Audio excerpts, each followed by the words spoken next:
बर्बाद गुलिस्ता करने को सिर्फ एक उल्लू काफी है। यहाँ हर शाख पे उल्लू बैठा है, अंजाम गुलिस्ता क्या होगा। हेलो, वेलकम, नमस्कार, खुशामदीद एंड अस्सलाम वालेकुम। मैं हूं आपका दोस्त इस्माइल जबा। द न्यूज एक्सप्रेस ग्रुप की तरफ से आप सभी दर्शक मित्रों का हार्दिक स्वागत करता हूं। दोस्तों, देश के अंदर नोटबंदी नामक एक बड़ी चट्टान गिरी। चट्टान गिराने वालों ने बड़े बड़े वादे किए थे और कहा था 50 दिन के अंदर आपकी ये सारी तकलीफें खत्म हो जाएगी। आखिरकार वो 50 दिन पूरे हो गए, लेकिन अवाम की तकलीफें दूर नहीं हुई। अवाम अभी भी कतारों में खड़ी है, अवाम अभी भी मुश्किलों के अंदर खड़ी है, अवाम अभी भी बेबस लाचार बनी हुई है। कांग्रेस ने इसी बात को हथियार बनाते हुए एक बड़ी रैलियां पूरे हिंदुस्तान के अंदर निकाली नोटबंदी के विरोध के अंदर, वो भी 50 दिन पूरे हो जाने के बाद। पंचमहाल कांग्रेस के अंदर भी ये रैली निकली, जिला कलेक्टर को आवेदन पत्र दिया। उसके बाद गुजरात कांग्रेस के पंचमहाल के प्रभारी घनश्याम गढ़वी, इसाक शेख ने जनता को संबोधित किया। उस संबोधन के अंदर उन्होंने गोधरा के धारासभ्य सीके राहुल जी का जय जयकार किया। उस वक्त मैं वहां पर मौजूद था। मेरी बात को कहने से पहले मैं आपको एक खुलासा कर देना चाहता हूं। हमें न लेना देना है कांग्रेस से, न लेना देना है बीजेपी से, न आपसे, न किसी से। हमें सिर्फ लेना देना है तो जनता जनार्दन से, आवाम से, पब्लिक से, समाज से, मानव समाज से और मेरी कौम से लेना देना है।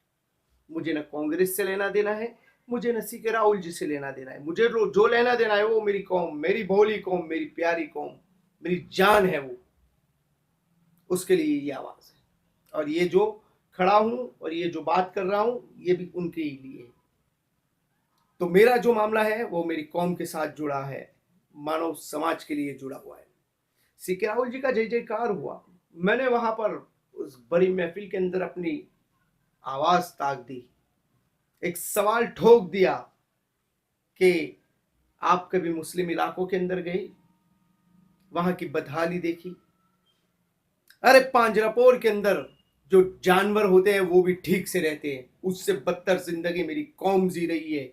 न रोड है, न रास्ता है, न जीने का कोई उनको ब्यौरा दिया गया है। इतनी गंदगी के अंदर जीते हैं। क्या किया है एमएलए साहब आपने? 10 साल से एमएलए हो आप, और सबसे ज्यादा वोट देने वाली बस्तियां ही आपने उजाड़ दी।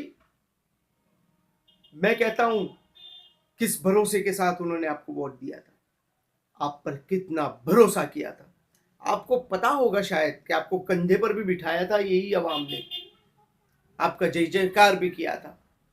आज रैली के दिन, मतलब ये आवेदन पत्र जब दिया तब जब जय जयकार हो रहा था, मैंने देखा वो सारे किरायों के टट्टुओं को सब पैसे देकर लाए गए थे। लेकिन जब आप वोट मांगने आए थे तब यही जनता ने आपको बगैर पैसे लिए हुए आपका जय जयकार किया था। आपने इनकी कदर नहीं की, आपकी कीमत नहीं की। वक्त आ गया है आपको भुगतने का। जनता आपको जवाब देगी, बैलेट के जरिए देगी, वोट के जरिए देगी।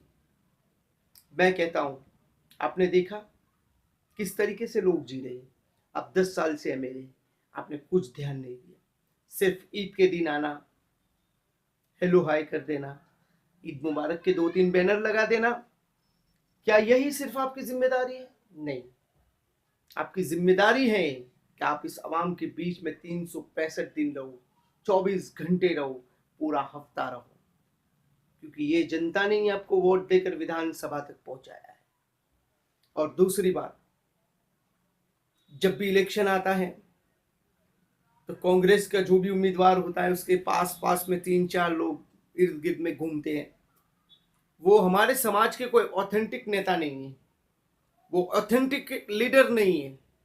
उनको समाज ने न भेजा है, न समाज की तरफ से वो वहां आए हैं।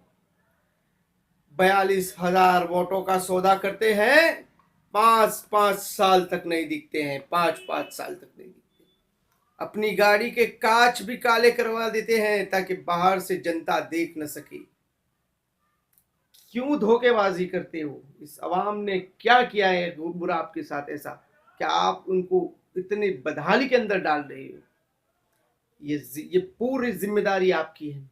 जो 5-7 लोग इर्द गिर्द उस उम्मीदवार के साथ घूमते हो, इन सारे वोटों के सौदे करते हो, 5-5 साल नहीं दिखते हो। अभी इलेक्शन का एटमॉस्फेयर बन रहा है, चुनाव की फिजाएं बन रही है। उम्मीदवार जो है, जिसको टिकट मिलने वाला है, उसके आसपास लोग घूमना शुरू हो गया है, चक्कर लगाना शुरू हो गया है। जुमा की नमाज गंज शहीदा में पढ़ना शुरू कर दिया है। जुमा का नमाज गुया की मस्जिद में पढ़ना शुरू कर दिया है। जुमा की नमाज कौसर में पढ़ना शुरू कर दिया है।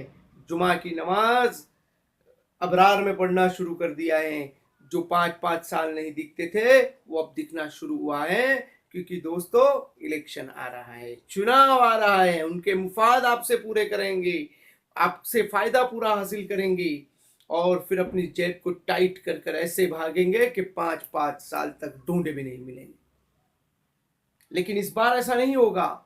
जनता जाग चुकी है और जनता को हम जगाएंगे।